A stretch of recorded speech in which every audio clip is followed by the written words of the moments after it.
only adventure you can fly away from. Is that how the saying goes?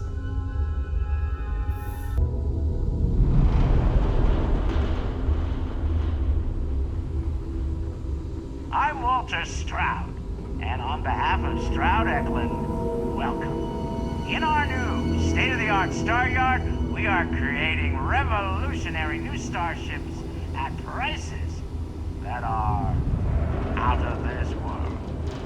You've seen the rest. It's time you try a Stroud Eklund.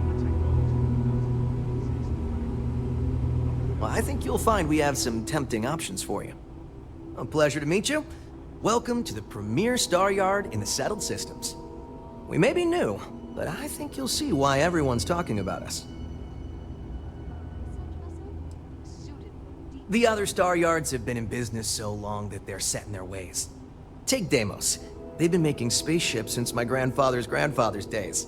So we looked at every facet of these elderly corporations for opportunities to revolutionize and innovate. If you don't believe me, see for yourself. Thank you. So, what sort of ship are you looking for?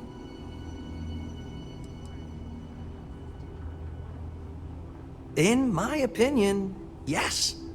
Trident and Taio both value style over substance in their own way. Deimos is positively ancient, very set in their ways, and Hope Tech? Well, you don't look like you want a space barge. We got something for everyone.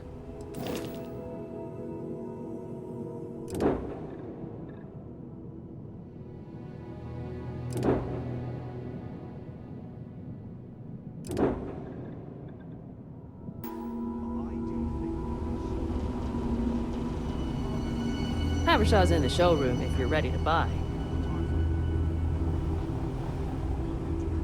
If I were Taio, I'd be very concerned about the new Stroud Eklund models.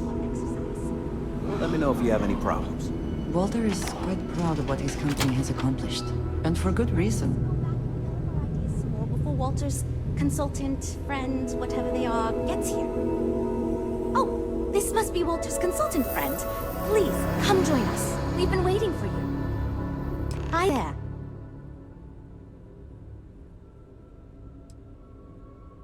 It means I'm responsible for making sure our projects are carried through to completion. I'm not the one calling all the shots per se, but I do need to ensure the people making those calls are empowered to do that within the limits the executive set for us. It might surprise you to hear that no, I have not. This is actually the first project I've led for Stroud Eklund. I recently graduated with a master's degree in engineering management. I'm actually kind of surprised they hired me, but I was at the top of my class, so maybe they didn't want to lose me to some other Star Yard. Anyway, I'm grateful for the chance to do good work here. You must be Walter's colleague. He informed me that you'd be taking charge of Project Kepler despite the fact that we have a fully dedicated R&D staff already assigned to it. But that's okay. I'm sure that even though you have virtually no experience with this, you'll do a great job.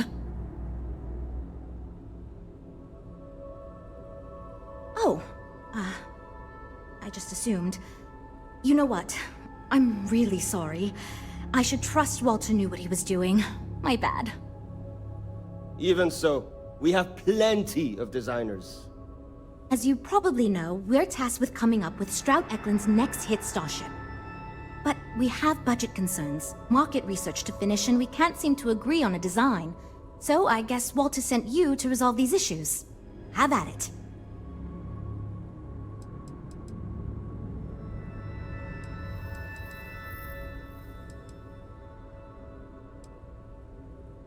Sure, I'm Jules, R&D project lead.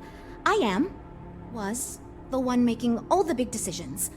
I suppose I just coordinate now. You already heard from Frank. He's lead designer on the project, focused on the look and feel of the ships. There's Ella, another senior designer. She focuses on some of the more technical designs of ships. Went to school with Frank. Mike is our senior engineer, responsible for consulting on all the technical bits, the machinery, the computer systems, etc. And then there's Nev. She's here for marketing. It's her job to weigh in and sell this thing to consumers. Ah, right, so you mentioned. Let's move on to solving our budget issues then, shall we? We were charged with building the newest, hottest ship on the market, which won't be possible unless we petition the board for more money. So we have two new budget proposals. One will allow us to build what I consider to be a very sensible ship, but we'll have to make some tough design cuts. The other will allow us much more flexibility to put whatever we want into the ship. It's what I call the kitchen sink proposal. I don't love it, but it'll be next to impossible to approve. What should we go with?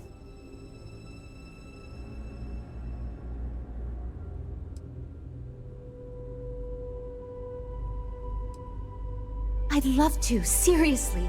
It would be a huge win for us if we came in under or at that budget. But none of the viable designs for this project can be made for that amount.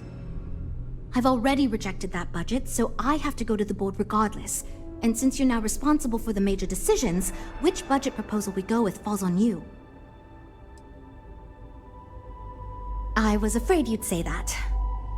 Look, I'm the one who has to go to the board with this proposal, so before I can convince them this is going to be worth it, you're going to need to convince me.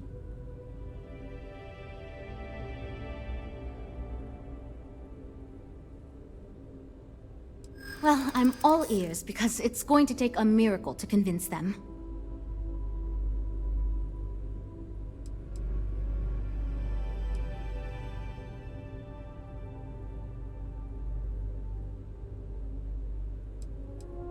I know how this works.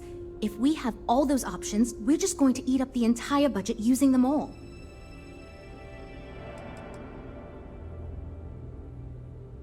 You know what? You might be... Wait... No! What am I saying?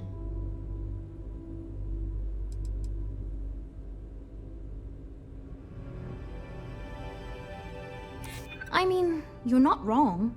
We've got to ask them for more money anyway. Might as well go big.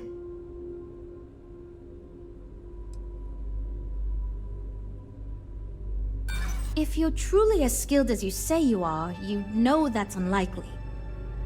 Look, I know you're confident with this budget, but I know there's no way I can get it past the board, so if you want it, you're going to need to figure out how to get it done yourself.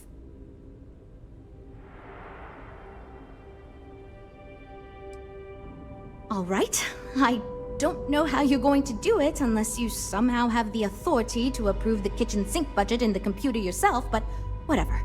Just don't keep us waiting too long, okay?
This is going great. Just fantastic. Okay, but if you want to go with the larger budget proposal, then you need to find the money somehow. Wow, how'd you... You know what? I'm not even going to ask right now. Being friends with Mr. Stroud has its advantages, I guess. I'm just happy we can move on. What a wonderful thing that a larger budget was approved out of the blue with no intervention by anyone. How nice. Great, that's one problem solved. I'll go forward with that budget proposal and we can move on. Next, we need to gather some market data. The best way to do this is to outfit your ship with some sensors and take it through some real-world scenarios so we can make more informed design decisions.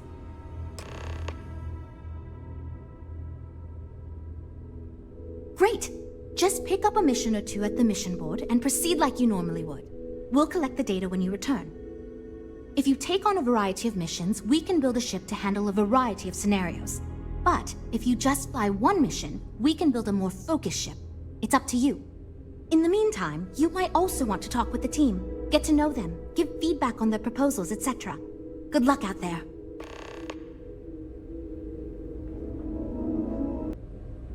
You know, I have designed spacecraft for over 10 years. So, you must have really impressed Walter for him to give you this project.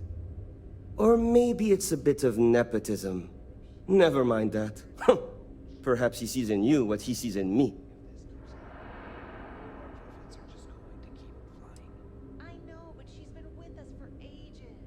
We got a business to run. No time for sentiment. Well, My hope is that he sees the passion in our work. In truth, I know he values me, but he has yet to truly cut me loose from the corporate reins and let me do as I wish. But I understand Walter has given you much greater control of our project. Perhaps I can learn from you and convince him I'm ready for the same.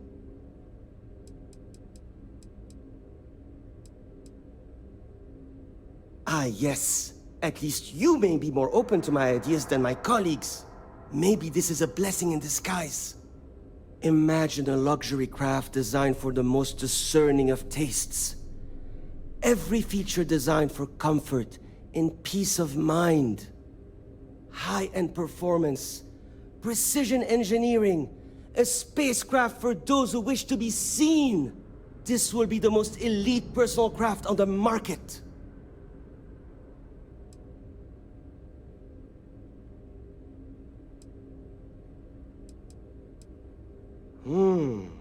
I think I understand what you mean. It is not enough to say it's a high-end luxury ship. Who is flying this ship? Where do they go? What is their story? And why do they crave such attention? Oh, thank you. I will think on this and improve on my proposal.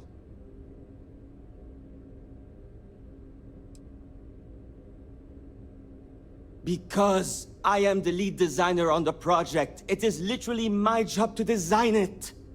It is frustrating because I keep getting pushback, and Jules has this idea that we will make a better product by designing it all together. Since everyone has equal say, it led us to a standstill. It was much easier before.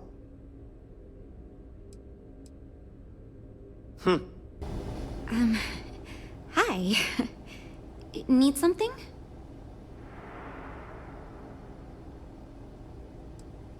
Oh, no.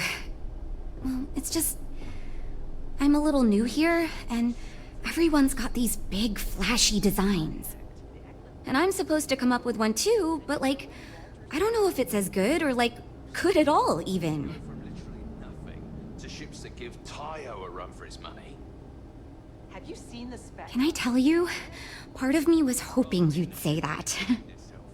So, I was thinking that we could really use a recreational craft in our fleet. But not like super luxurious like our Adonis pleasure yacht, something marketed more towards families. Something Mom and Dad could pack up and take the kids on vacation. You probably think that's stupid, right?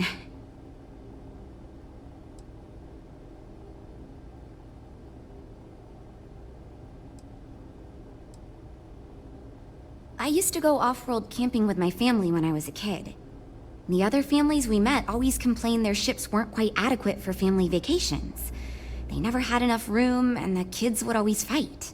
I've done some market research, and no ship manufacturer seems to be making ships for things like this. Which means even if the demand is low, we can fill this niche and still sell a lot.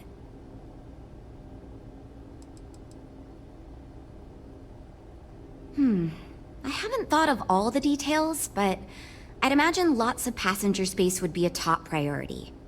A mid-sized ship with enough room for one, or maybe even 2 or 3 families to spread out and relax. I don't think it'd need any fancy weapons or scientific equipment, so it should be pretty affordable. Families don't want to spend a fortune, so keeping the cost low will help guarantee plenty of sales.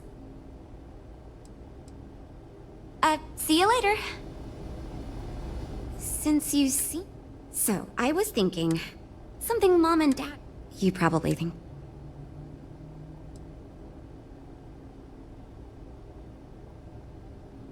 Well, you listened to my idea more than the others did, so I'll take it as a good sign.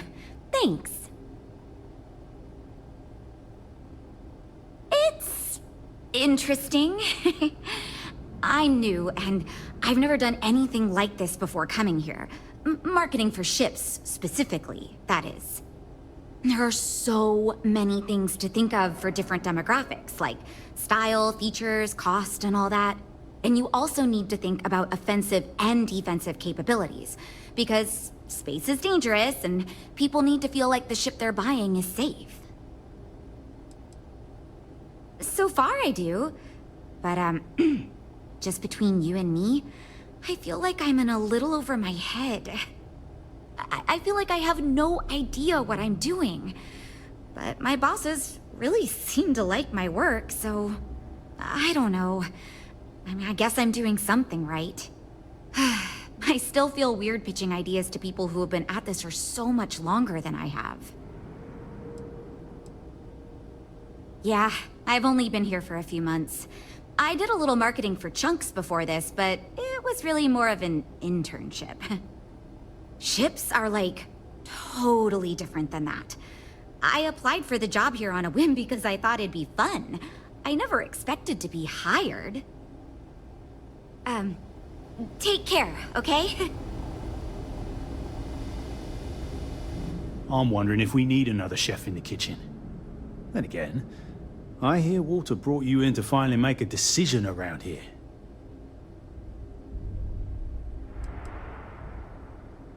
Well, how do I put this? My co-workers are smart people. But between you and me, they're in way over their head with this project. Jules especially.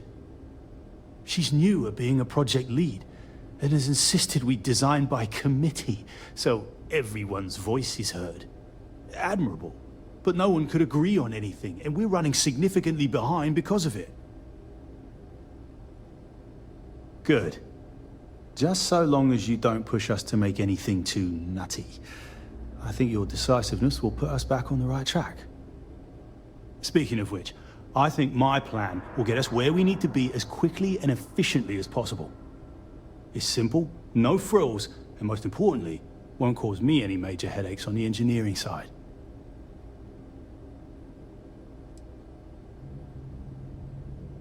No, I'm just trying to set realistic goals. Sorry that ain't exciting to you. So I'm thinking, there's loads of fighters. No sense in mucking about with that again. And we've already got one of the best luxury liners in the biz. What I figure is, the cargo running business is booming, and no one's quite built a personal craft like that to serve the working class folk. Nothing fancy, no frills. Just a simple, sturdy, inexpensive ship with cargo room up the wazoo and make it so easy my cousin's little moppet could fly it.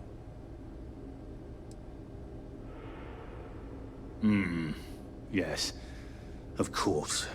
Zhuzh it up, just enough to disappoint me even more when we ultimately end up choosing something ridiculous. Thanks. Yep, that's me, innit? Been here since the start of the company. Done engineering for going on 30 years total. But I keep telling them, it's senior, not lead engineer. I've got no interest in being lead. Too much management. Not enough tactile work. And yet here I am. Resigned to my fate on the R&D team.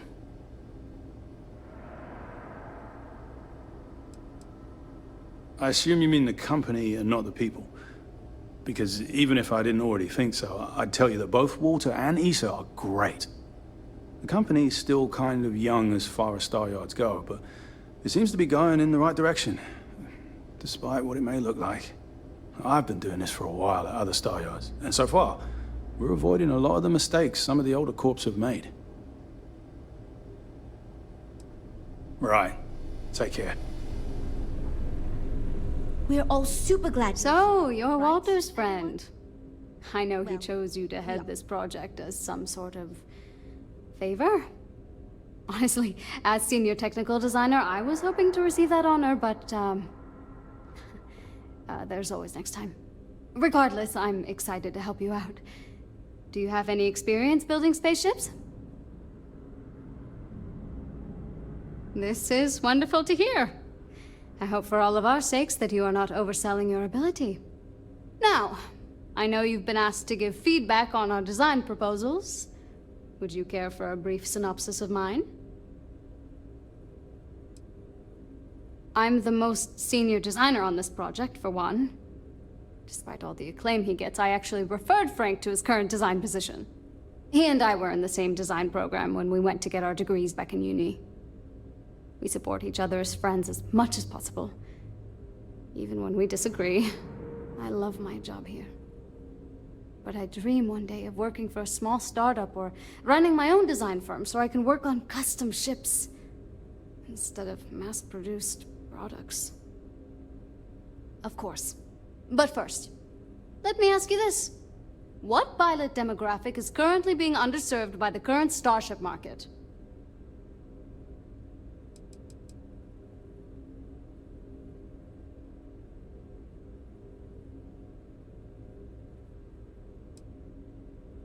Yes! Finally, a kindred spirit operating on my own wavelength. You see, while many ships will operate to that end, few ships are designed with exploration as their primary goal. It is my belief that if we build a ship with that in mind, Stroud Eklund will dominate that market sector.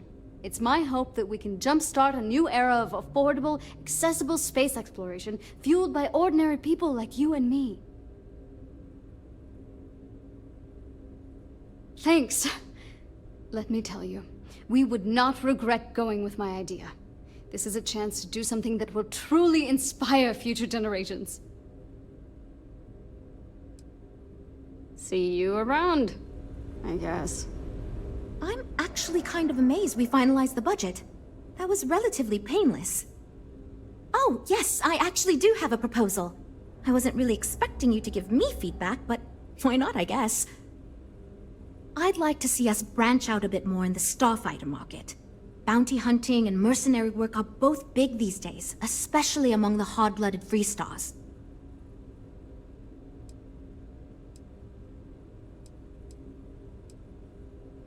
We'd want to give it strong weapons, tough defenses, plus good speed and maneuverability. Most starfighters are fairly small, and the tricky part is keeping costs down with all those fancy modules. I'm glad you brought that up. No, and yes, there's a lot of work out there that requires a capable fighting ship. But the real success comes from UC military contracts, which we would hope to attract by building a higher-end version of this ship platform for them. Wonderful. Thank you. I'm hoping when the time comes, I'll be able to convince the others that's what we should go with.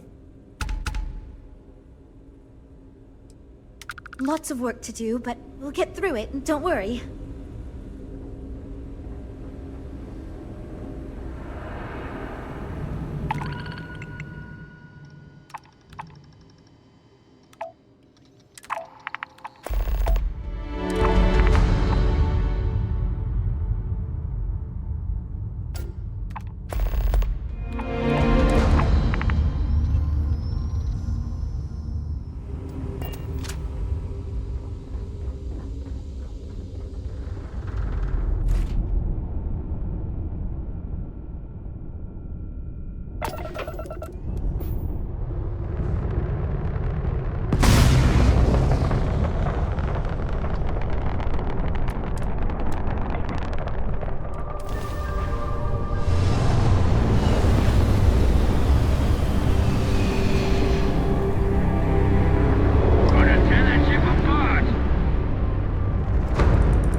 short work of them.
My crew wants you to know how much we appreciate the help. Any way we can repay you? Of course. You take care.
Comforting.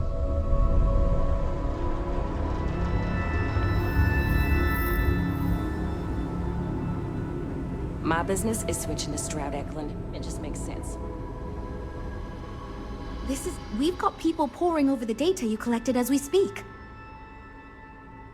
Versatility may not be what certain customers are looking for. So you managed to complete a couple different missions.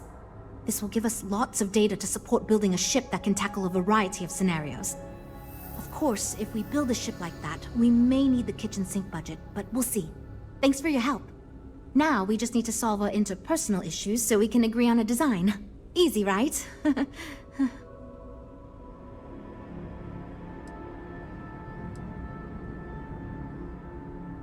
Because I'd be lying if I told you it wasn't. And as long as I'm being honest, it's kind of my fault. I had this idea that we should all collaborate on the design because I thought it'd give us the best results, and I'm not willing to give up on that idea. But it's made this challenging because it made everyone equally invested and no one wants to give up anything. You seem awfully confident for someone who doesn't know how long we've been dealing with this. I've tried everything I can think of besides some sort of hokey team building exercise. So, what do you think you can do differently?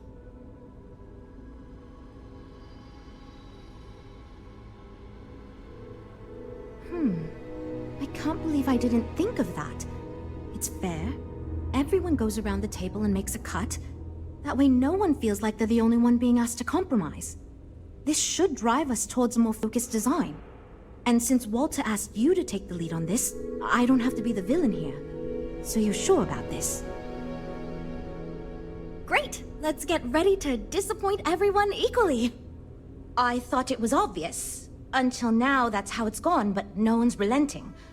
Wait, you didn't mean actual physical fighting, right? Nah. Well, here goes nothing. Okay, everyone. Our friend here, remember, not me, has decided in order to move forward, we're going to go around the table and everyone is going to give up one major aspect of your design. It's the fairest way to do this, and ultimately, I think it's going to make our collective design choices a lot easier. Who wants to start?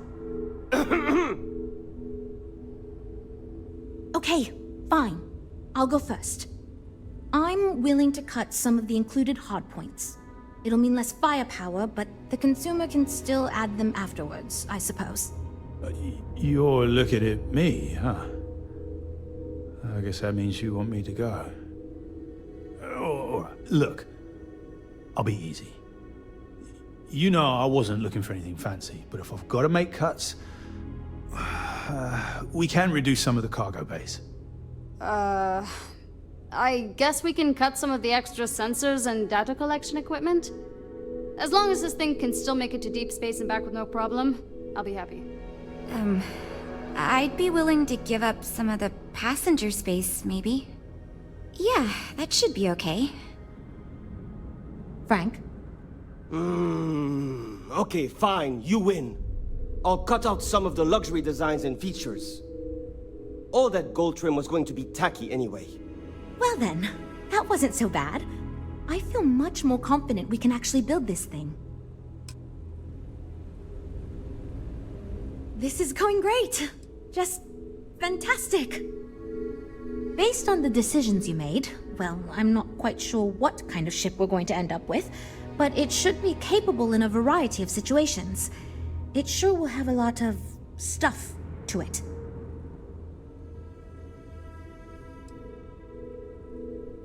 This ship's going to be big, and it's going to have the best components available. I'm sure it'll be very capable of handling any situation thrown at it. This thing is going to be a beast, and I don't know how we're going to make it look halfway presentable. My only other concern comes down to the sticker price and how we're going to actually sell such a monstrosity, but that's marketing's problem now. Poor Nev. Now that we've addressed all our issues, we can move forward, finalize the design, and get this into production pretty quickly. If you could do us a favor and let Walter know that we're back on track, I'm sure he'll be thrilled. Thanks for your help.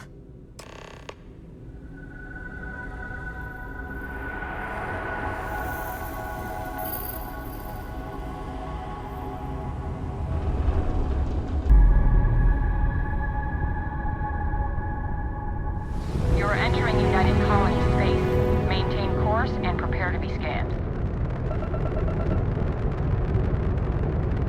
Scan complete. You are cleared to land at New Atlantis. Please enjoy your visit to Jemison. Things killing us here are at an all-time low.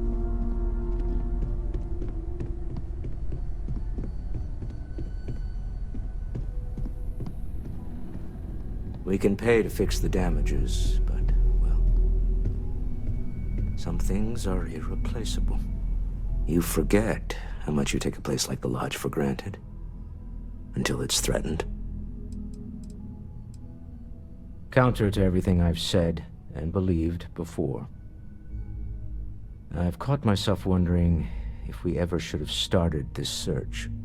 If this is all true, and I have it right, we've potentially started a chain of events that will create more of these Starborn. Or worse, enable the ones we've seen to become even stronger. I am not fond of either of those options. So maybe now we have no choice but to finish this journey before one of them does.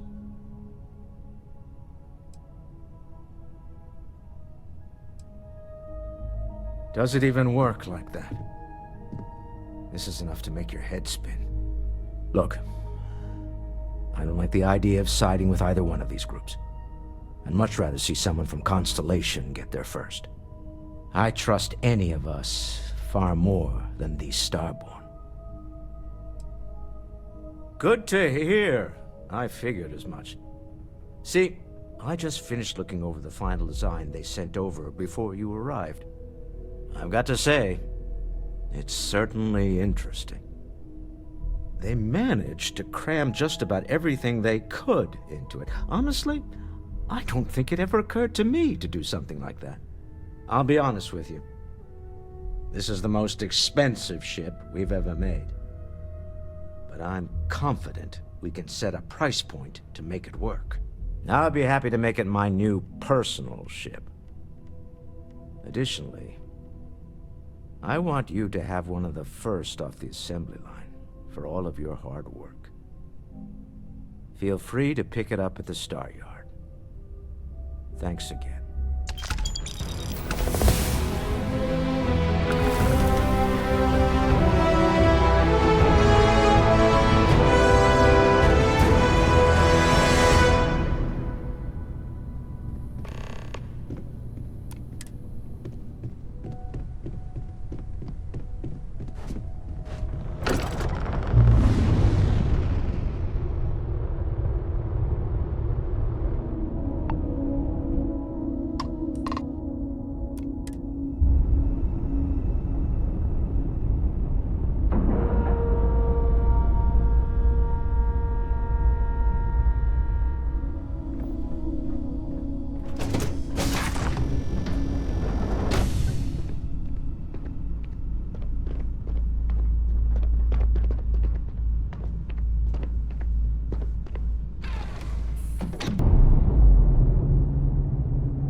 Something with your name on it, boss.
but I am dissatisfied with the results.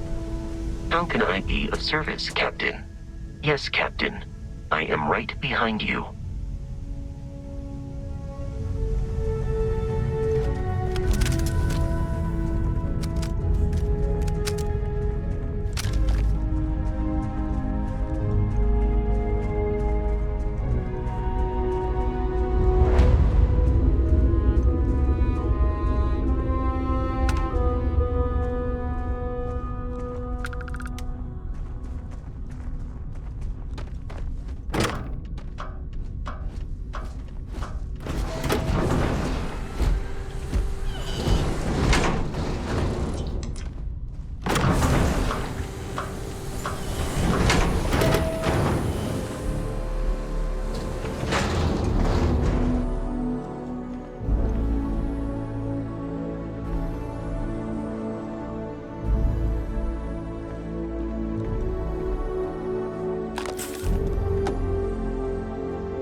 Engine spin-up time almost complete. Total time 5 minutes 22 seconds. Right on schedule. How are the helium-3 valves holding, Nova? We double-checked the leakage concerns this morning before the launch. All signs green. Any changes to the calculation sequence from Voltaire? No changes since we uploaded the last figures yesterday. It's a clean shot from here to Jupiter. One day the computer will be on board the spaceship. Just imagine that. One miracle of science at a time, Canaveral. Counting down. 5, 4, 3, 2, 1.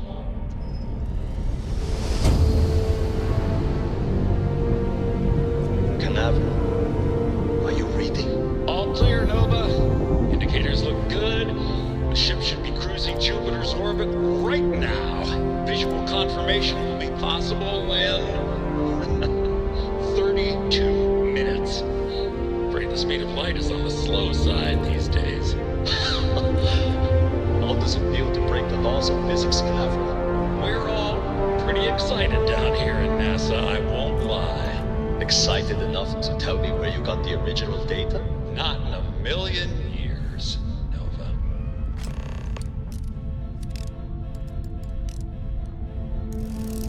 Captain, do you require my assistance? Human understanding of physics has until now shown no indication that such a thing is possible. And yet, we have now encountered two individuals physiologically identical to unique humans we already know, possessing knowledge and technology that it seems improbable for them to otherwise have. It is indeed possible that they are telling the truth, that this unity does exist. More data is required.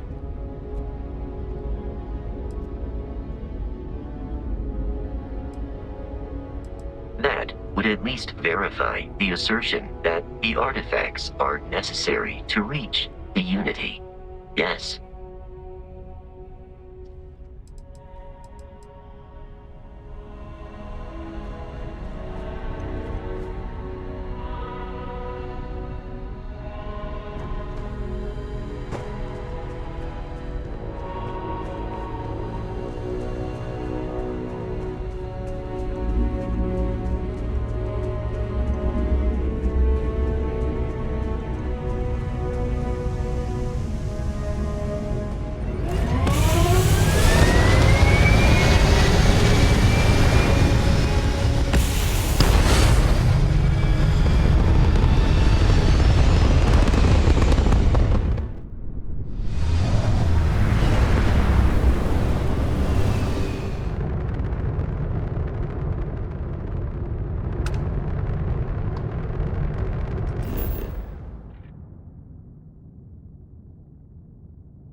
Station log. Dr. Judith Tatian. The recent delivery from Mars is unsettling. I was expecting rock samples or maybe fossils of microbial life. Instead, Dr. Victor Isa comes with 2 members of the military. Everything they brought back is under wraps. What could a theoretical physicist need with a sample from Mars? Station log. Dr. Judith Tatian. I've been trying to cozy up to Dr. Isa, Victor, to see what is going on. His team has completely commandeered one of the labs with those 2 military handlers, checking who comes in and out. I joked that maybe he found a little gray man and was doing an autopsy, and he grew very pale. 2 days later, he sends me a request asking for more information on my background in materials science, metallurgical engineering. Oh, we have a meeting tomorrow. I think I'm being invited into the lab. Station log. Dr. Judith Tatian. I have never been so nervous since I defended my dissertation. 4 hours talking to Victor and his team about theoretical metals, atomic bonding, even a half-hour divergence into magnetism that I'm pretty sure was just to throw me off the trail of what we were actually talking about. Then, I got to see the lab. I don't know how much I should say, but the periodic table just got thrown out the window.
These calculations came from.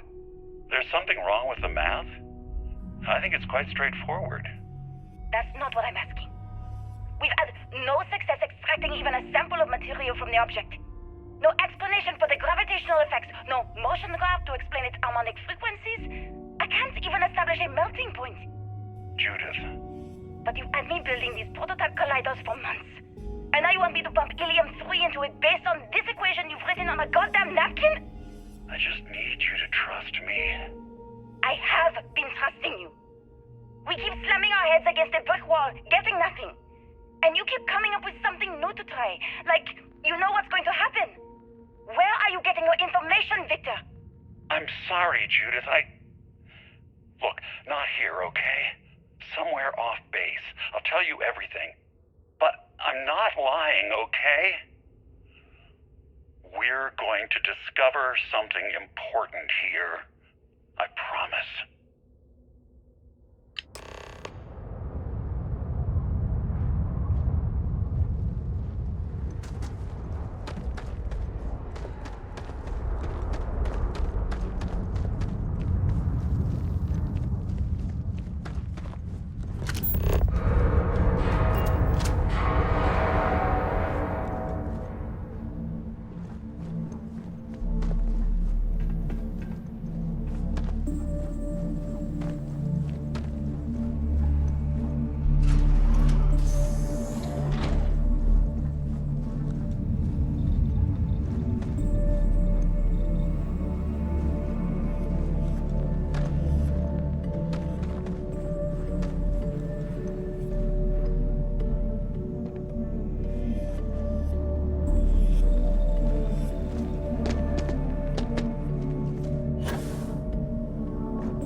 Project Log.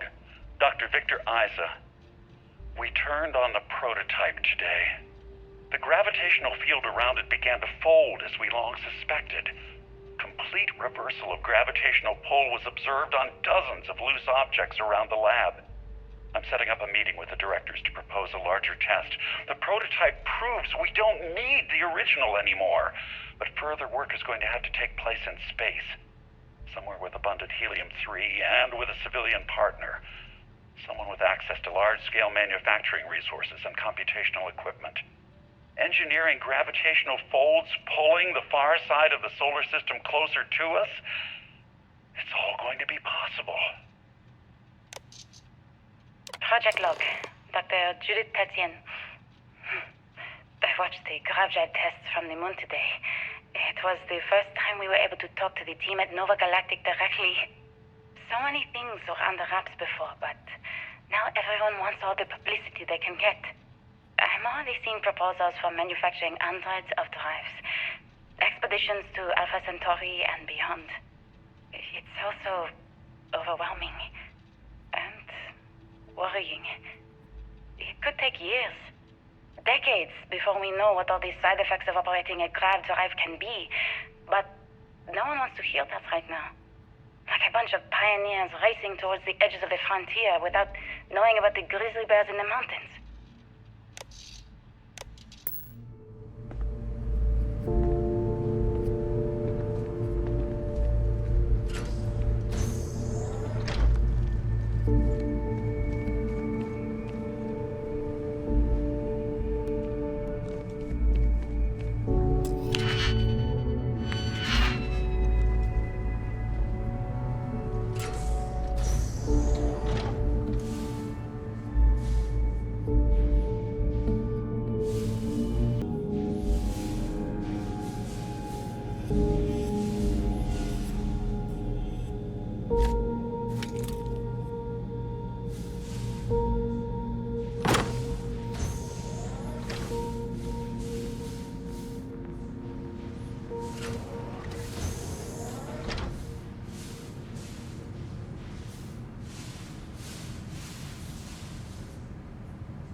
I never actually got to visit your labs back when we were working on the grav drive projects.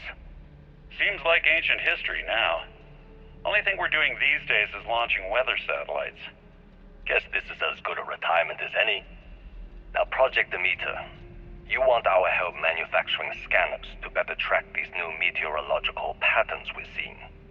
Our guess is that the poles might be naturally shifting, causing some gravitational fluctuations that are throwing off our old models. Why do you need the scanning tolerances to be so small? What are you trying to find? I just want to be sure. It's not like we're doing much these days anyway. The glory days are over. Why not give ourselves a challenge before they write us off in the history books?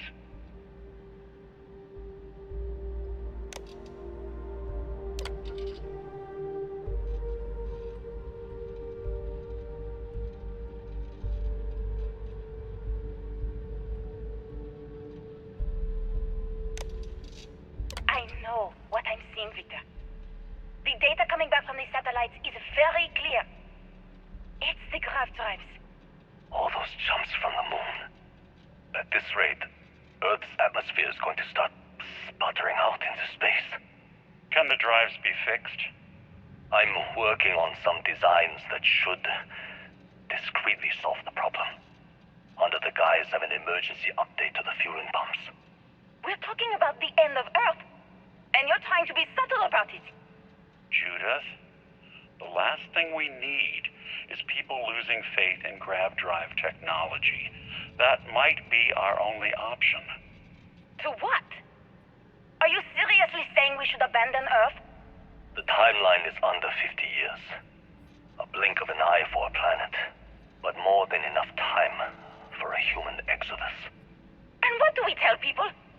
We say it's an act of God, one that science has found a solution for. Time for humanity to take its place in the stars. You knew, didn't you? You lied to me. All this time, I dedicated my life to this discovery, Victor. And you knew we were going to kill off our planet? You haven't seen the future I've seen. There's an infinite expanse of promise out there. A meteor could hit Earth, a plague, another world war. Colonizing other galaxies secures humanity's future for all coming generations, across all time. At the expense of our home. Stop it, both of you. All that matters is building enough ships to get everyone off this planet. And we need to start now. I'll draft up a statement. We'll need to address the entire international community. I'm sorry, Judith. There isn't a planet in this universe that will be far enough away from you, Victor. We are never speaking again after this is over.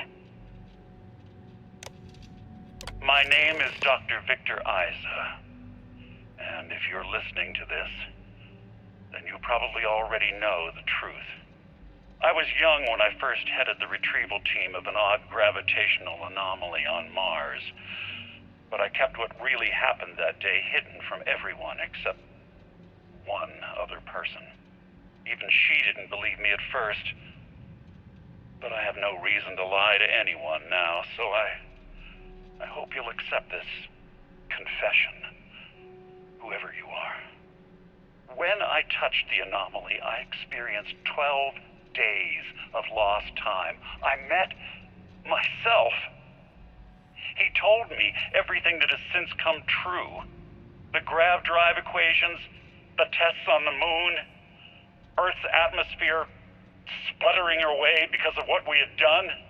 But he also told me about a city thriving on a planet orbiting a distant star. Human culture, art, music, lifestyles evolving and shining brightly across all of space. What price would I be willing to pay for that future? Maybe you don't believe me. Maybe Judith was right and I'm just a coward who wants to believe his mistakes were justified.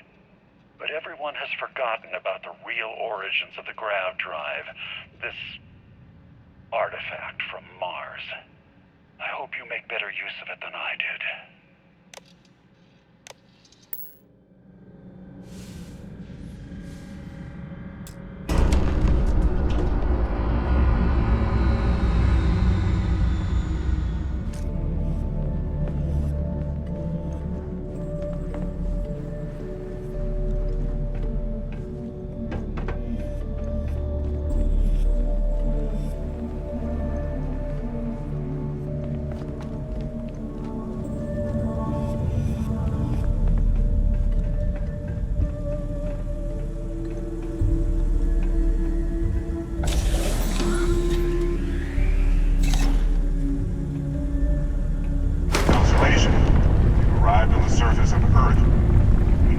discuss what you found.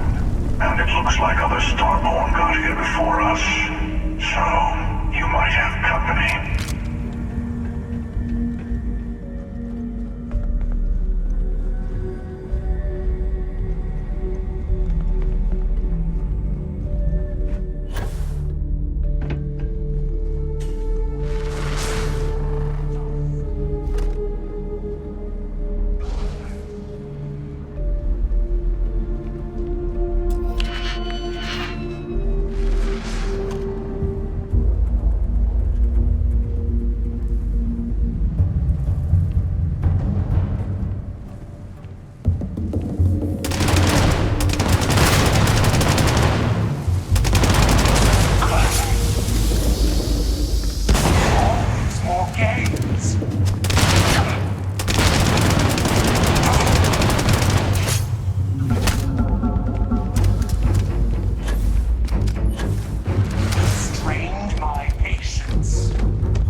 understand now why I asked you to come here?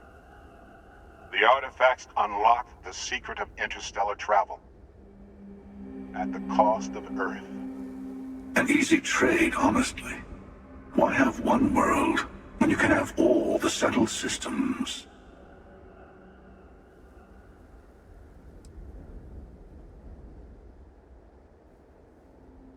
Don't you see? The power of the artifacts forced humanity to the stars. They didn't get to make a choice. How many would have chosen Earth? And what gave Victor Isa the right to choose for them? You see the hypocrisy in what the emissary is saying, right? They don't want to rob people of their free will, but then they steal the artifacts for themselves. In the wrong hands, the power of the artifacts can make anyone a tyrant. That's why we watch over them. The only thing you're watching out for is yourself.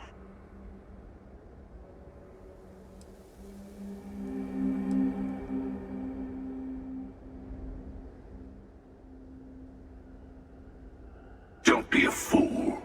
The emissary and I may have our differences, but you do not want to give us a common enemy. For once, he's right. Don't do this. We can collect the final pieces together.